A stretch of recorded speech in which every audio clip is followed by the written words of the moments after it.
Well, it's nice to meet you. Thank you for speaking with the Chicago Defender today. I'm excited to talk about this. So we'll kind of get started. Can you, just for those who don't know, can you kind of give me an overview of what Curaleaf is and what you guys do? Yeah, so we're a multi-state cannabis operator, meaning we grow, process, and sell cannabis across the United States. I think we're in 23 states with 102 dispensaries. And you guys have been working primarily talking about equity. So, in this industry, what does equity in the cannabis industry look like? So I think equity in cannabis, it takes a few different forms. I think we're talking equity in access to the plant, equity in ownership of the business, and I think equity in the, I want to say rewards and opportunity of the industry, right? So not only are we trying to, and we've taken this on in a few different ways. I think in the patient-centered way, we're trying to figure out how, the communities that were most disproportionately harmed for use of cannabis prior to its legalization, then also have access, to purchase medical cannabis. I think, especially in Chicago, it's a shame that the communities that I think of as disproportionately harmed, the south and west side of the city, there's one dispensary that sort of services that area. We have a couple on the south suburbs, but primarily those communities don't have access to herbal medicine. And then when I think we're talking about ownership, I think it's both access to work inside of the industry, knowing that not everyone wants to be an entrepreneur, but being able to provide access, like through our executive roundtable program, we are partnering with businesses and entrepreneurs that are started or close to starting in cannabis or cannabis adjacent, providing them access to our C-suite, to our regional VPs. And then from there, it's about leveraging our scale and expertise to help get their brand to the next level or knock down any barriers that may be facing them. Oh, okay.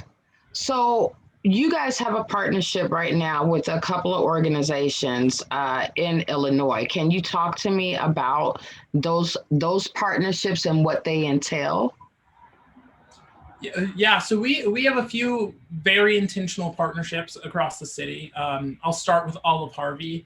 So Olive Harvey College on the south side of the city has a cannabis logistics program that they started, I want to say about 2 years ago. In my prior role at Grassroots, I was on their advisory council as they started building that program. And so what we're trying to do with them is, support the work that they're doing as they service a population that's, not exactly being given access to cannabis.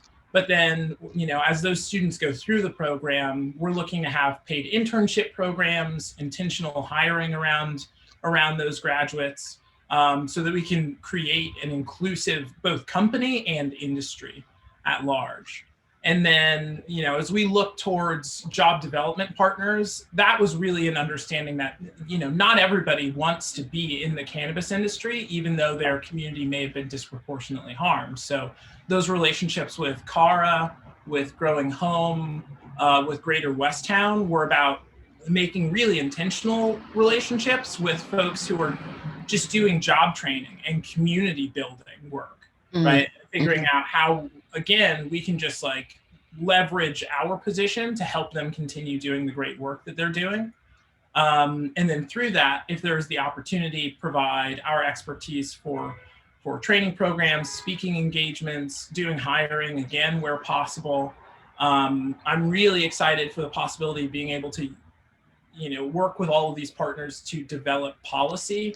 I think with the legalization of cannabis and adult use, I think there's inequities in it that I think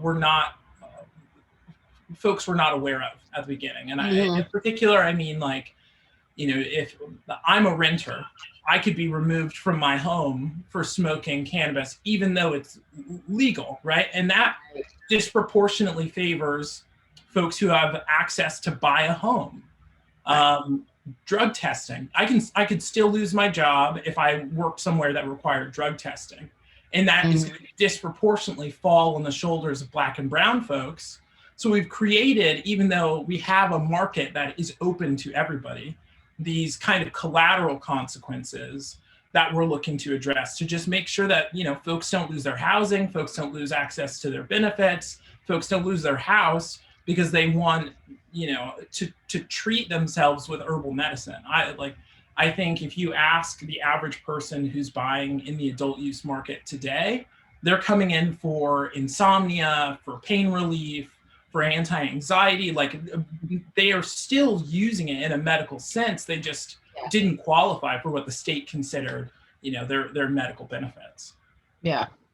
I've especially during the pandemic, a lot of people I know who were struggling with sleep that probably never did before did turn to cannabis to help them rest and kind of, you know, replenish themselves. You mentioned, or there are 3 core pillars with the initiative that you guys have. Can you go into detail about what those are? Yeah, so we break Rooted in Good, which is our corporate social responsibility strategy. We break that into 3 pillars of diversity, equity, and inclusion, social equity, and environmental sustainability. And so DE&I really think of how we are trying to build a really intentionally inclusive industry. Social equity, I think, is how we go about harming the wrongs of the war on drugs in a very intentional way. That's, again, through those educational programs, through mentorship, through giving, and a lot of our programming around like Feed the Block and some of these other programs. And then environmental sustainability is something I'm really excited to kick off very soon. And again, I think what we'll see from that process is, while there are some things that we as a company are able to do off the bat, I think what will really come forward are policy recommendations on, like, in the state of Illinois, if I buy a product, I can't return or recycle that packaging or container to the dispensary. But that's a legislative move. If someone can bring back a gram jar and we can reuse that jar, that cuts down on the carbon footprint immensely, because these aren't single-use items anymore. Yeah, I didn't know that, because I know my local winery allows me to bring back bottles for them to. I didn't know you couldn't do that. Yeah, that's interesting. Wow. Can we talk about 420? You guys want to turn 420 into Social Justice Day. What does that entail? So I think it's an evolution on the narrative around cannabis. I think for a long time, we were talking about freeing the plant. And now the conversation is about freeing the people who were harmed because of the prohibition of the plant. And I appreciate that, you know, we have almost freed the plant. I think if you look at the recent legislative wins that have come across both medical and adult use, like, the destigmatization of cannabis is around the corner. Yeah. But we can't also keep all of those people in prison for an act that is legal today. Legal. Yeah. And so I think a lot of the policies that are coming forward, I think Illinois did a great job with automatic expungement and some of those other things. I would love to continue seeing policy around that, as well as just, I think if we can create meaningful pipelines from the unregulated to the regulated market, I think you can create real change. I think communities have had businesses built on the cannabis market for a long time before it was regulated. And I think to recognize that it is necessary for the industry to move forward, right? So I'm hopeful that as we have more of these conversations where we can really just talk about status of the industry and where it needs to go. I was having a conversation yesterday about um, the the legal and financial hurdles that a social equity applicant might face just to open a dispensary, Yeah. tens or hundreds of thousands of dollars in cash up front to hold property, get through the licensing process, and that's not even guaranteeing you'll get approval at the end of that, right? Right. And I find it hard to see the equity in a system like that. But I think with intentionality, whether that's fee waivers for folks applying from certain communities, I think Illinois' pool of funds for social equity applicants to get like low interest loans, I think that's a huge help. But I think we've got to recognize that cannabis is a difficult industry to be in, especially without the ability to write off taxes, without the ability to do banking. Like, it is hard for even those with means, let alone for those who have been disproportionately impacted and come from these communities that have been redlined or, historically disinvested. So. Well, that was my next question. Like, how, because this is $1 billion industry, and people who do not look like us are getting rich and having a certain amount of financial security. How do Black and brown people get a piece of this and a seat at the table? Mm-hmm. Like, realistically, is it possible? Why can't we have dispensaries or even cultivators in our communities? Besides, outside of the licensing issues, because I know that's been an issue discussed, particularly in Illinois. Yeah. So I think for our supplier diversity initiative, 420 by 25, I think when I was at Grassroots, I met a great partner pairing that was trying to open a dispensary in Bronzeville. They had property already. They were in real estate, well-connected. And we just could not get them through the process of licensing. And I think, and that's at no fault to them, no fault to us, just part of the process. So I think 420 by 25, what I appreciate about it is that it goes beyond ownership of like a brand or retail. We think about how can we diversify the supply chain and the non-plant touching ancillary businesses that can, are ready to go today. Cannabis needs plumbers. It needs landscaping. It needs construction. So, I think if you have hurdles that would prevent you from opening a dispensary on your own, everyone is still able to get involved in some sort of ancillary way. I think very intentionally. Mm-hmm.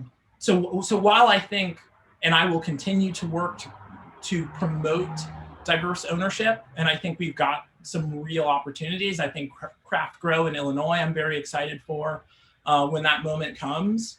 But in the meantime, I think it's these opportunities for. We were looking. We couldn't open one of our dispensaries in North Dakota because of snow over the winter, and I was like, "What a great opportunity to just like hire someone who does landscaping and snow removal, and that could be a diverse contract off the bat, and it solves the problem." And I think it's those ways where we can be creative. I think that allow the opportunity for everyone to get involved, whether they have access or not at this point. Is there anything else you'd like the Chicago Defender readers to know about Curaleaf and what you guys are doing in Illinois? Yeah. So I will say I'm really excited as we push forward an initiative that we're calling Make It Right. We are intentionally setting out to hire 10% of our new hires from folks who've been directly impacted by the war on drugs. That's if they themselves were incarcerated or a mother, brother, sister was incarcerated. How can we get them involved in the industry? But again, the caveat to that is that I think in 13 of the 23 states that we operate in, we can't hire those folks. And that's because of regulations from the state. Couldn't have had a prior felony conviction in the last 10 years in relation to cannabis.